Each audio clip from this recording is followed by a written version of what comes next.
Hello my friends, welcome back. It's Nat Walsh. I'm going to play with some Picket Fence Studios stamps. We've got some, and a little bit of paper rose mixed up with some other bits and pieces. So we're making a slimline card today. This stamp is called Ice Cream Snacks. There's quite a few from what I've seen. I've got another one that is chords, and I have another one. I can't think of what it is, but they're designed to be continuous. My understanding is that you can go either way, go left to right or up and down. So that's what we're going to have to play with it. Now this is the very first time I've played with these stamps. I don't get it matched up perfectly, but we're going to hide that and you're never going to know. Never going to know. I am going to make a little bit of a dent in my cardstock just there, but we will trim that up down. We'll trim off the bottom sort of thing, and we'll hide the join.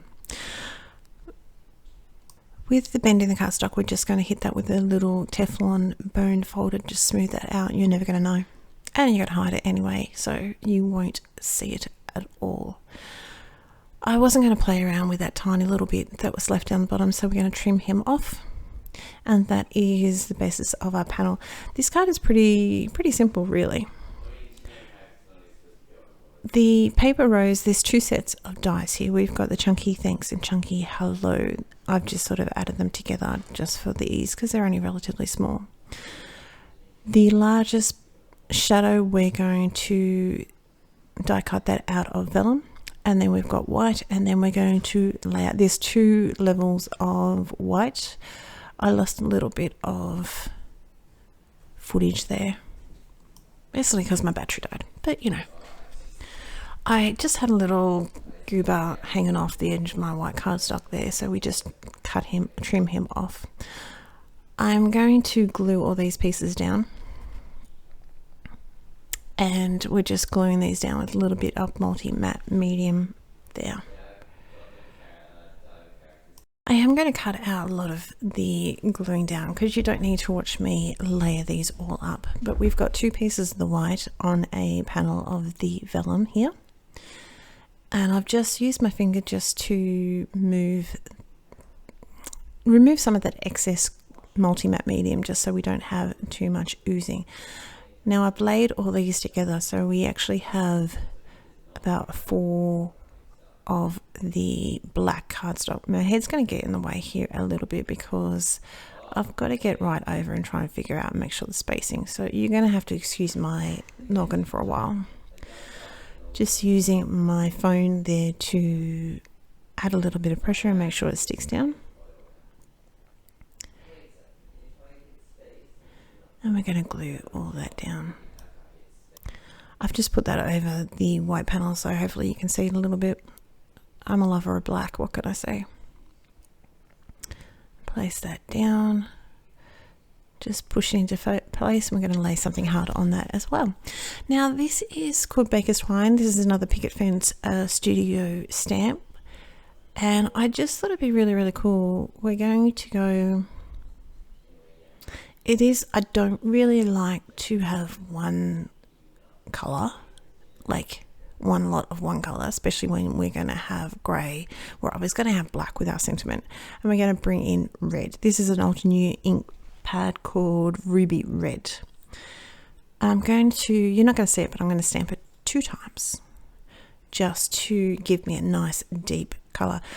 Later on I try and play with the sequins, which you might see a little bit. I can't quite remember if I left that in, but I just thought it was really quite cool to just have the, you know, the pop of red, basically. So we're on the home stretch of this card now. As I said, it's a relatively plain card, shall we say, except for the fact that we've got to line up the stamp. We're just going to raise him down. So we did add a little bit of foam adhesive tape in between the ice cream panel and the black cardstock. We're just going to center it relatively center. It is probably a tiny little bit more top and bottom, but I don't think it's anything major. A little bit of glue, again, making sure I'm nice and careful. I'm making sure I don't put too much on. Again, my head's going to be in the way. We're going to put something hard. This is where I played around with red and I just didn't like it. So I'm going to change. You're going to see this. I left a good chunk of it in. I do cut out a little bit later on when I'm trying to still play around between some clear sequins and the red. And you can sort of see me go, I don't know, it's not quite right. So we'll bring in some clear. In the end, I'm going to go with the clear sequins, which is a uniquely creative clear sequins. But, you know, there's 10 ton of companies out there that have clear sequins.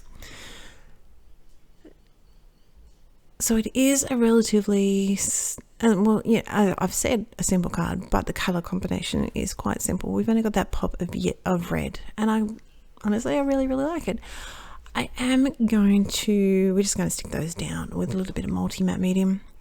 I am going to pull out my pens.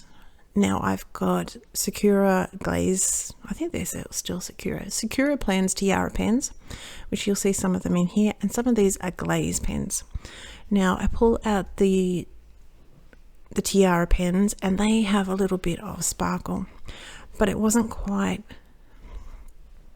what I wanted. So I have one of my glaze pens, which is sort of it's red, but it has a little brownie tone to it, and we're just going to dot that here and there.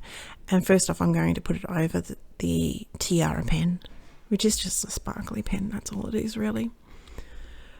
And I quite like this because it has a little bit of dimension. It's a very soft sort of thing, but I just wanted to leave the background plain and simple.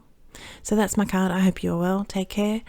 Like and subscribe if you would. That would be a great pleasure, and I'll talk to you next.